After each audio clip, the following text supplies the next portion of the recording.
This channel does not promote any violent, harmful, or illegal activities. All content provided by this channel is meant for an educational purpose only.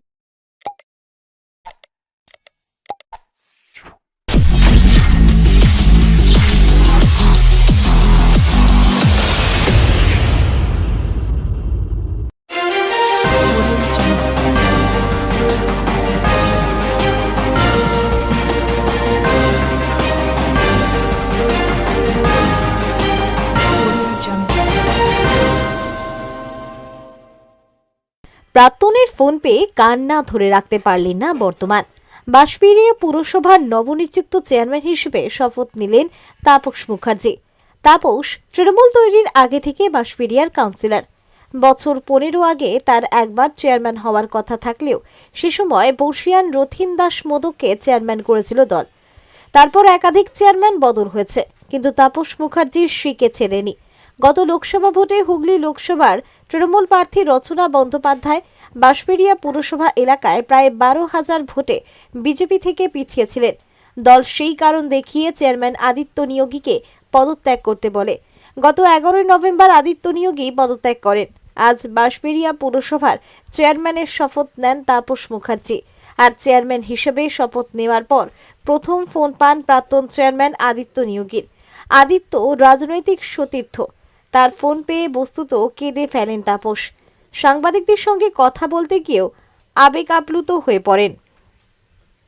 পাশে vice chairperson শিল্পী চ্যাটার্জিকে বসিয়ে নতুন chairman বলেন, হয়তো আমাদের মানুষের সঙ্গে যোগাযোগ ছিল না, হয়তো আমাদের অহংকার হয়ে গিয়েছিল, মানুষের দাবি পূরণ হয়নি, তাই সবার কাছে যেতে হবে, পুরসভার কাজ ভালো করে করতে হবে। আমার সময় কম, পুরসভার হাসপাতালটা আরেকটু ভালো করতে হবে। মুখ্যমন্ত্রীর কাছে আবেদন করব, পুরমন্ত্রীর কাছেও যাব।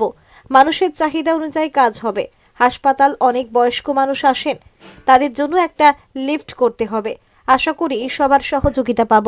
সব দলেই কোন্দল আছে, আমাদের সেসব ওভারকাম করতে হবে। সিপিআইএম বাঁশবেড়িয়া এরিয়া কমিটির সদস্য রুদ্র চক্রবর্তী বলেন, বাঁশবেড়িয়া পুরসভার চেয়ারম্যানকে হলো তা নিয়ে মানুষের মাথা ব্যথা নেই। বাঁশবেড়িয়া পুরসভার মানুষ পুরো পরিষেবা থেকে বঞ্চিত, রাস্তা, জল, নিকাশি, স্বাস্থ্য সবকিছু থেকে।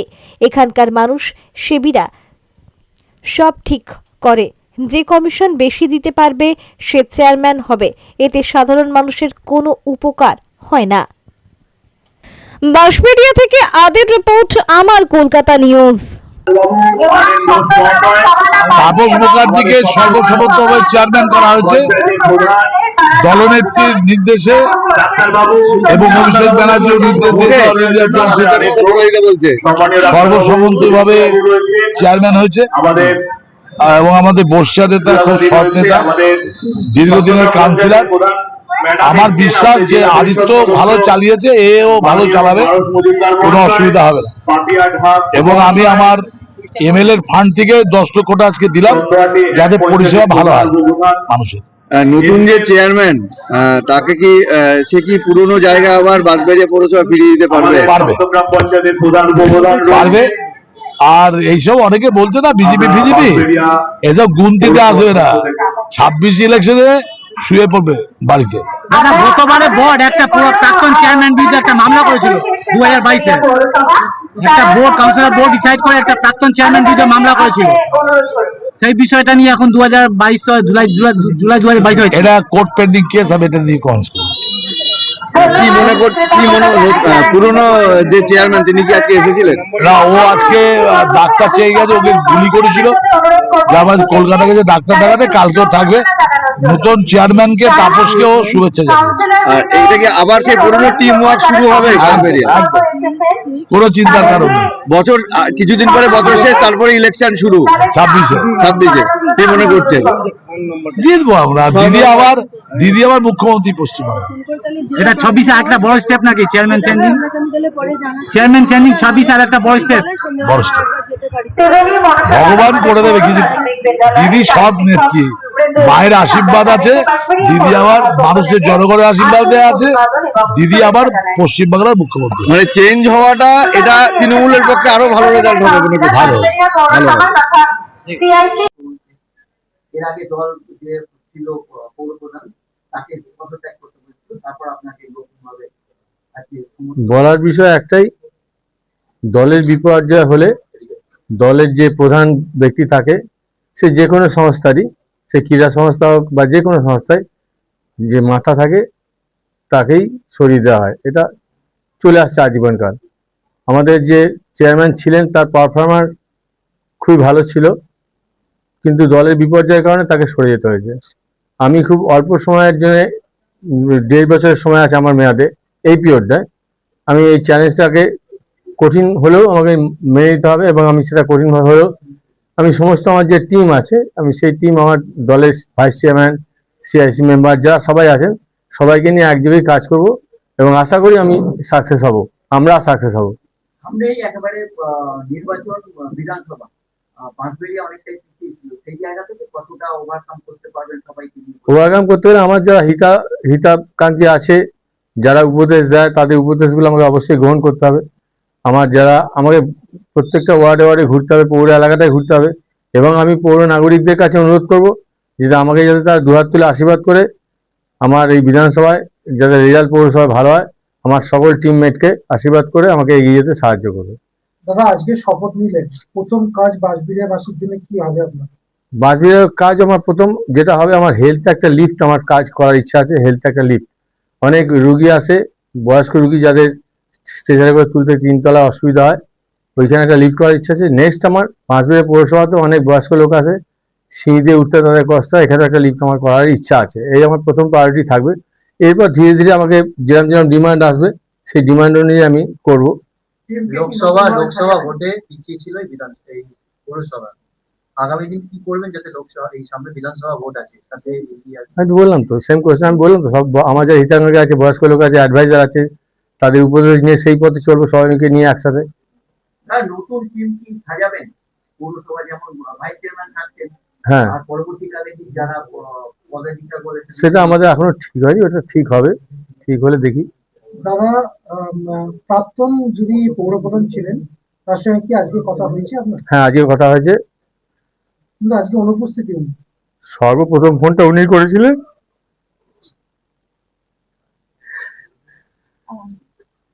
কি বলবেন, কি কথা হলো আপনার আমাদের সঙ্গে? পক্ষ থেকে তিনিই করেছিলেন এবং তিনি অভিবাদন জানিয়েছেন এবং তিনি জানিয়েছেন তিনি বর্তমান পৌর বোর্ডের সঙ্গে তিনি আছেন এবং ওনার শারীরিক একটা প্রবলেমের জন্য শারীরিকভাবে আজকে অসুস্থতার কারণে অ্যাপোলো তিনি হসপিটালে রেজিগনেশন দিয়েছেন, এটাও একটা কারণ, এবং তিনি অ্যাপোলো হসপিটালে আমাকে রয়েছেন। বলেছে যখনই দরকার লাগবে আমাকে ফোন করবি, এবং আমি যত রকম ভাবে সাহায্য করার উনি করবেন। আসলে আমরা একদম কাছাকাছি বয়সে, আমরা সব থেকে সিনিয়র। অ্যাকচুয়ালি আমাদের বর্তমান পৌরপ্রধান এবং প্রাক্তন পৌরপ্রধান দুজনেই মোস্ট সিনিয়র আমাদের থেকে, এবং তারা দীর্ঘদিনের লাট্টু। সংগ্রামী সাথী, এবং তারা রয়েছেন। এই জন্য তিনি কিছুটা আবেগপ্রবণ, এবং আমাদের বর্তমান পৌরপ্রধান মনোগতভাবে অত্যন্ত সংবেদনশীল, তাই আপনারা প্রেস তার প্রমাণ পেলেন। এবং এই যে ঐক্য, এটাই আমাদের ধারা, এই ধারা নিয়ে বাঁশবেড়িয়া পৌরসভা কাজ করবে। আপনাদের একটা প্রশ্ন যেটা হচ্ছে যে আপনার বন্ধু বলছেন আদিত্য নিয়োগী, যিনি আগের পৌরবোর্ডের প্রধান ছিলেন, তার সরে যাওয়াটায় আপনি দুঃখ পেলেন, নাকি আপনার এই চেয়ারম্যান নতুন নিযুক্ত হওয়াতে আপনি আমি তো প্রথমে বললাম যে এটাই নিয়ম, যে কোনো অর্গানাইজেশনের ক্ষেত্রে বললাম আপনাকে, দলের হাট বিপর্যয় হলে সরে যেতে হয়। এখানে আমার দুঃখ পেলেও আমার কিছু করার থাকে না, সবটা মেনে নিতে হয় আমাকে, এখানে তো কিছু করার নেই। যদিও ও আমার থেকে 3-4 বছরের ছোট, আমরা দুজনেই প্রায় ইয়েতে এসেছিলাম নির্বাচনে, এবং আমরা বহুদিন ধরে পৌরসভায় প্রতিনিধিত্ব করছি। এর সঙ্গে দেবাশিস সাধুখা আমাদের আছে, উনিও বহুদিনের পুরনো, ওনার বাবাও আমাদের পৌরসভার একসময় পৌর প্রতিনিধিত্ব করেছেন, এবং আমরা তিনজনেই মোস্ট সিনিয়র আর কি, আমরা তিনজনেই এক জায়গায় কাজ করেছি, আগামী দিনেও করব। এই প্রস্তাব উনি আমাকে দিয়েছেন, আর দুজনকে আমার বন্ধুবার দিয়েছেন। উনি আজকে আসতে পারলেন না, ওনার একটা অপারেশনের কারণে অ্যাপোলোতে গেছেন, এবং আমাকে ফোন করে সর্বপ্রথম ফোনটা শুভেচ্ছা উনিই জানিয়েছেন। আপনি এইভাবে ভাবছেন কেন? লোকসভাতে আপনারা জিতেছেন, হুগলি লোকসভা কেন্দ্রে আপনারা জিতেছেন, আপনার বাঁশবেড়িয়াতে আপনারা কিছু ভোটে পিছিয়ে আছে। আপনার যদি যুক্তি মেনে নিতে হয়, তাহলে তো বিধানসভায় হার হয়েছে সপ্তগ্রাম, সেখানে কেন বিধায়ককে সরানো হলো না, কেন চেয়ারম্যানকে সরছে? বিধায়ক, এগুলো তো আমার, শুনুন, এত ছোট মাথায় তো আমি এত বড় কথা তো বলতে পারবো না। আমি এইটুকু বলতে পারি যে আমাদের যে প্রেসিডেন্ট ছিল ইন্দ্রজিৎ ব্যানার্জি, তাকেও একই কারণে সরে যেতে হয়েছে, ঠিক একই কারণে সরে যেতে হয়েছে। পারফরমেন্স খারাপ বা ভোটে জিততে পারেনি এই একই কারণ। পারফরমেন্স খারাপের জন্য তো ইন্দিরা ব্যানার্জি সরকার দলগতভাবে ওই যে বললাম হেড যারা যারা মাথা হয় তাদেরকে সরে যেতে হয়। এখন রঞ্জিত সরকার এসছে দলের সভাপতি হিসেবে। একটু অন্যরকম বলছি, আপনি দীর্ঘদিনের রাজনীতি করবেন এবং আদিত্যদা আপনার সঙ্গে দীর্ঘদিন কাজ করছেন। হ্যাঁ। এই শুধু কি যে এই হার নাই, যে বিপর্যয়টা, এটা বলতে গিয়ে অনেকটা আমরা পিছিয়ে ছিলাম, কি কারণে হতে পারে বলে মনে হয়? কারণ তো অনেকগুলো কারণই আছে। প্রথম কথা, আমাদের সঙ্গে হয়তো আমাদের মানুষের সাথে যোগাযোগটা ঠিকমতো হয়নি, হয়তো আমাদের মধ্যে কোনো অহংকার ঢুকে গেছিল, যে কারণে আমরা মানুষের সাথে ভালো ব্যবহার করতে পারিনি। এটা একটা সর্বপ্রথম কারণ। হ্যাঁ, পরিষেবা তো হয়তো পরিষেবা খারাপ হয়েছে বলবো না, পরিষেবা ভালোই হয়েছে, হয়তো আরো বেশি ডিমান্ড ছিল মানুষের, সেই ডিমান্ডটা আমরা পূরণ করতে পারিনি, সেই কারণেই হয়তো হয়েছে কিছুটা। পরবর্তীকালে একভাবে লড়বেন, তাই তো? একদম একভাবেই লড়বো।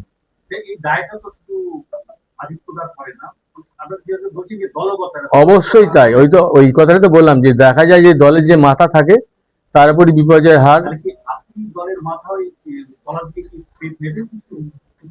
আমি নেবার কি, আর আমার তো নেবার কোনো ক্ষমতা নেই। যা দল যেটা নির্দেশ দেবে আমার উপরে, সেটা যদি বিয়ার করতে হয় আমাকে, আমি করব, সেই ব্যবস্থা নিলে ব্যবস্থা নেবো। আপনি কংগ্রেসের আমল থেকে কাউন্সিলর, হ্যাঁ দীর্ঘদিন ধরে বাগড়ে পৌরসভার সঙ্গে যুক্ত। হ্যাঁ, আমি 1995 থেকে 2000 আমি কংগ্রেসে ছিলাম, তারপর আমি তৃণমূলে জয়েন করেছিলাম এবং তৃণমূলের টানা আমি 30 বছর ধরে আমি এবং তার মধ্যে। এমন সময় আপনাকে চেয়ারম্যান করা হলো যখন আপনার এই সময়টাকে মানে কিভাবে চ্যালেঞ্জ আপনি নিচ্ছেন? কারণ ধরুন সামনে বিধানসভা ভোট আসছে, এখানে যে পিছিয়ে পড়া বা যে জায়গাটা বলছে সেটাকে আবার রিকভারি করতে হবে।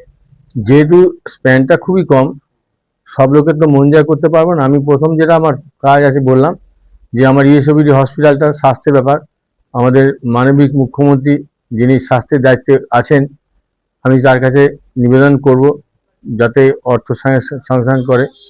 আমি আমার এখানে রুনা খাতুন আছে জেলা পরিষদের সদস্য, ওনার সঙ্গে আমি যাব। আমি ববি হাকিমের সঙ্গে ওনার খুব ভালো রিলেশন আছে, ওনার ববি হাকিমের কাছে আমি যাব যে আমি ওই ইএসওবিডিতে যাতে একটা লিফট করা হয়, যাতে বয়স্ক লোকেরা ওই সিঁড়ি ভেঙে না উঠতে পারে সেটা। আর আমার পৌরসভা তো অনেক বয়স্ক লোক আছে, যদি সম্ভব হয় এই কম সময়ের মধ্যে এই পরিষেবাটুকু দেবো। এবার আমি মানুষের ডিমান্ড দেখবো, ডিমান্ড কি চাইছে তারা, সেই ডিমান্ড অনুযায়ী ব্যবস্থা নেবার চেষ্টা করবো, পরিষেবাটা যাতে সেইভাবে দেওয়া যায়। পরিচালনার ক্ষেত্রে ভাইস চেয়ারম্যান বা অন্য কাউন্সিলর যারা রয়েছে তাদের কতটা সহযোগিতা আশা করছেন? 100% পাবো, এবং আমি তো বললাম যে আমার একটা টিম হিসেবে আমরা কাজ করব। আমাদের ভাইস চেয়ারম্যান আছে, আমাদের সিআইসি আছে, আমাদের দলের প্রেসিডেন্ট নবনিযুক্ত প্রেসিডেন্ট রঞ্জিত সরকার ও এসছে, আমরা সবাই একসাথে দলগতভাবেই কাজ করব। একটা টিম বাঁশবেড়িয়া পৌরসভা এই হিসেবেই কাজ করব। কতটা প্রত্যাশিত বা অপ্রত্যাশিত কি বলবেন? সেটা রেজাল্ট বলবে, রেজাল্ট ভালো হলেই। আপনার চেয়ারম্যান হন, চেয়ারম্যান হওয়ার ডিমান্ড তো আমার বহুদিন ধরেই ছিল। এখন ব্যাপার হচ্ছে কতটা হবে না হবে সব তো আমার উপর নির্ভর করে না, পারিপার্শ্বিক নানা রকম চাপ থাকে। আবার অনেক ব্যক্তি আছেন যারা আমাকে একনিষ্ঠ হয়ে চেয়েছেন, প্রচণ্ড তার হেল্প ছাড়া আমি এই চেয়ারে বসতেই পারতাম না। কারণ এর আগে একবার আমার, ওটা কোন সাল, ওটা রথীন্দ্র যেটা 10-এ আমার 11তে আর কি, 11তে আমার চেয়ারম্যানশিপ হওয়ার কথা ছিল, কারণ আমি দলের মধ্যে সিনিয়র ছিলাম, মানে ইয়ের মধ্যে। কিন্তু রথীন্দা যেহেতু আমাদের বয়স্ক লোক ছিলেন এবং রথীন্দাকে রত্নাদি না চয়েস করেছেন, এবং আমাকে রত্নাদা ব্যক্তিগতভাবে রিকোয়েস্ট করেছিলেন যে সাপোজ আমি রথীন্দাকে করতে যাচ্ছি, তুমি হেল্প করো। আমি নিশ্চয়ই হেল্প করবো। আপনাদের সর্বোচ্চ নেতা নেত্রীর সাথে কি আপনার কোনো কথা হয়েছে? এখন অবধি হয়নি, আমি নিজে যাব, দেখা করবো খুব শিগগিরই, অ্যাপয়েন্ট করে যেতে হবে আমাকে। সময়সীমা কম, দলের অন্তর্দ্বন্দ্ব মিটিয়ে কি ভালো রেজাল্ট করতে পারবে? দলের অন্তর্দ্বন্দ্ব আপনারা বলেন, আমরা বলি না। আমি দলের অন্তর্দ্বন্দ্বের কথা আমি স্বীকার করি না, কারণ আমার এই দেখুন, আমি তো বললাম টিম বাঁশবেড়িয়া মিউনিসিপ্যালিটি দেখুন, আমরা সবাই গিয়ে কাজ করব। আর আপনি একটা কথা বলুন, কোন দলে নেই, কোন দল নেই, কোন দলে, কোন দল নেই, কোন দলে কি? অতএব ওভারকাম করতে পারবেন আশা করছি। অবশ্যই করব, ওভারকাম করতে হবে আমাকে। বিধায়ক 10 লক্ষ টাকা আজকে অনুদান ঘোষণা করলেন। হ্যাঁ, আমি খুব আনন্দিত। হ্যাঁ, আমি ধন্যবাদ জানাচ্ছি। পৌরপ্রধান হওয়ার পর 10 লক্ষ টাকা দিল বিধায়ক, সেই নিয়ে কি বলবেন? ওই তো বললাম, আমি আমার আগে অনেকগুলো, আমি প্রথম প্রায়োরিটি সাজালাম, 2টো লিফট করার ইচ্ছা আছে, হেলথের দুটো আর এই পৌরসভা একটা, হেলথে একটা, এখানে একটা করব। এইবার ডিমান্ড আমি মানুষের থেকে নেবো, ডিমান্ড যেরকম আসবে আমাদের টিম থাকবে, আমাদের ভাইস চেয়ারম্যান থাকবে, তাদের কাছেও লোকে ডিমান্ড পাঠাবে। ওয়ার্ড ভিত্তিক কাজ হবে, ওয়ার্ডে যাদের ডিমান্ড আছে, ওয়ার্ডে যে কাউন্সিলর আছে, সিআইসি আছে, আমাদের আর এক বর্ষিয়ান কাউন্সিলর আমার সতীর্থ, জল প্রকল্প নিয়ে বাসবেড়া পৌরসভা ইতিমধ্যে আদালতে একটি পেন্ডিং কেস রয়েছে, সেটা নিয়ে কি ভাবছেন? সেটা নিয়ে ভাবছি বলতে এটা আদালতের যিনি আছেন আমাদের দেখভাল করেন, তার সঙ্গে আমি এটা নিয়ে খুব শিগগিরই বসে এটা কি করে রামকৃষ্ণ পরমহংস এটা কি করে ওভারকাম করে সেটা আমরা অবশ্যই আগে প্রায়োরিটি দিয়ে দেখবো। সেকেন্ড প্রায়োরিটি ওটাই থাকবে। সমগ্র বাঁশবিড়িয়াবাসীর জন্য কি বার্তা দেবেন? বাঁশবিড়িয়া পৌরসভাতে বাঁশবিড়িয়া পুরবাসীদের, আমার যারা বয়স্ক লোক আছে তাদের শ্রদ্ধা চাই। আমার সমবয়স্ক আমার অনেক স্কুল ফ্রেন্ড আজকে এসেছিল, পাড়ায় আমার যারা বন্ধু বান্ধব যারা আমাকে এই উত্থানে সহযোগিতা করেছে, এবং সর্বোপরি আমার যারা হিতাকাঙ্ক্ষী আছেন, হিতাকাঙ্ক্ষী হিসেবে আমাদের অনেকেই আছেন, তাদেরকে নিয়ে আমি তাদের আশীর্বাদ, ভালোবাসা, শুভেচ্ছা নিয়ে আমার পথ চলা শুরু হলো। আশা করি সাকসেস হব। চেয়ারম্যান সাহেব বললেন, বর্তমান চেয়ারম্যান সাহেব, যে প্রাক্তন পৌরতে কি হয়েছে সেটা প্রাক্তনই, আমরা নতুন করে 1.5 বছরে যতটা পারবো রিকভারি করে মানুষের মন জয় করার চেষ্টা করে আমাদের দলগত কাজ এবং পৌরসভার প্রশাসনিক কাজকে এগিয়ে নেওয়ার জন্য বদ্ধপরিকর। করানো হয়েছে দলের নির্দেশে, এবং আজকে নতুন চেয়ারম্যান করেছে তাপস মুখার্জি। তো সেটা নিয়ে একটা সাজো সাজো রব, মাইক বাজছে, ফুলমালা, কি বলবেন? দেখুন, 1 নম্বর হচ্ছে এটা ওদের অভ্যন্তরীণ ব্যাপার, দলীয় ব্যাপার, তাও অভ্যন্তরীণ ব্যাপারও এখন নেই। এখন এই সামগ্রিক এলাকায় বিশিষ্ট সমাজসেবীরা ঠিক করে দেবে কে চেয়ারম্যান হবে, কে চেয়ারম্যান হবে, কার থেকে কমিশন বেশি খাওয়া যাবে, সেই অনুযায়ী সিস্টেম নিয়েছে। এটা নিয়ে বাঁশবেড়িয়ার নাগরিক যারা আছে তাদের কোনো চিন্তা ভাবনার মধ্যে নেই। এখানকার রাস্তা দীর্ঘদিন ধরে কঙ্কালসার হয়ে রয়েছে, পানীয় জলের অবস্থা খারাপ, 100 দিনের কাজে এই যে কাজগুলো রয়েছে, বাড়ি দেওয়া, এগুলো সব হচ্ছে এখানে টোটালি স্টপ রয়েছে। এমনকি পৌর কর্মচারীরা ঠিকমতো টাইমে মায়নাটা পর্যন্ত পায় না, এটা হচ্ছে মেন মুদ্রা। আর এছাড়া বাদবাকি সমাজসেবীরা ঠিক করে দেবে। এই যে যিনি চেয়ারম্যান হয়েছেন ইনি যদি পার্সেন্টেজ বেশি দিতে পারেন থাকবেন, নইলে আবার 2-1 জন যারা লাইনে আছে তারা হবে, এটাই সিস্টেম। এটা ছাড়া অন্যথা বাঁশবেড়িয়ার মানুষ এই চেয়ারম্যান পরিবর্তন নিয়ে সেরকম একটা কোনো টেনশনেও নেই, কিছুতেই নেই। তাদের নিত্যদিনের যে সমস্যা সেইটা নিয়ে হচ্ছে মেন কথা।